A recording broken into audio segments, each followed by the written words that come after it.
अस्सलाम वालेकुम नाज़रीन, नांदेड़ उर्दू न्यूज़ में आपका इस्तकबाल है। चले जानते हैं आज की खबर।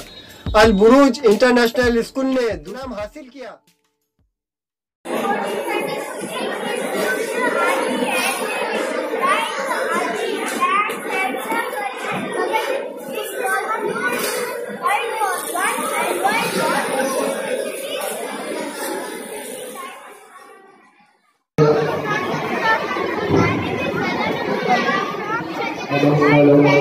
आप सब लोग अपने अपनी जगह पर बैठ जाएंगे। आप लोगों को खाना प्रोवाइड किया जा रहा है।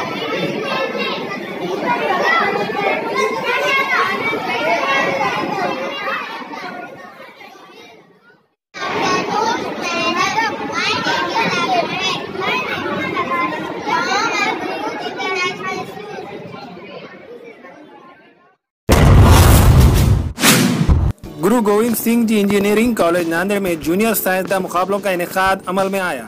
इन मुकाबलों में नांदेड़ और इतराफ व इकनाफ के अजला के स्कूलों ने हिस्सा लिया और अपने साइंस का तीसरा किरदार प्रोजेक्ट पेश किया। अल बुरूज इंटरनेशनल स्कूल नांदेड़ के तलबा ने रेन वाटर हार्वेस्टिंग नामी प्रोजेक्ट पेश किया। इस प्रोजेक्ट नाम मिला।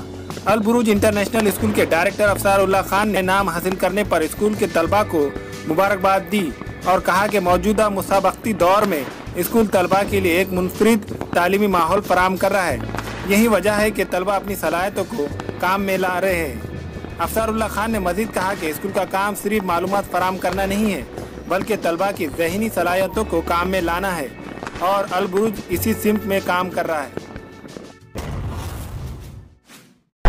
We are very happy to announce that Al Buruj International School has secured second place in Junior Scientist event held at HGGS Engineering College Nanded. In that, our school students has projected a model of rainwater harvesting. That model has won second prize.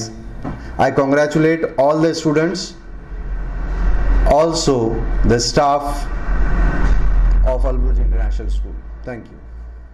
हमारे यहाँ मुख्तलिफ कंपनियों के electronics और plastic के तमाम सामान और फर्नीचर दस्तियाब है। एक मरतबा तशरीफ लाकर खिदमत का मौका दे। प्रोपराइटर हाफिज मजहरुल्लाह बेग, अदर Baig, Al Barkat home appliances, furniture and electronics, टायरबोर्ड, दिगलू नाका, Nanded. Nanded Urdu news YouTube channel को सब्सक्राइब जरूर करें और बेल आइकन को क्लिक करें। बेल आइकन को क्लिक करने से होगा ये कि आपको लेटेस्ट न्यूज़ अपडेट की नोटिफिकेशन मिलती रहती है।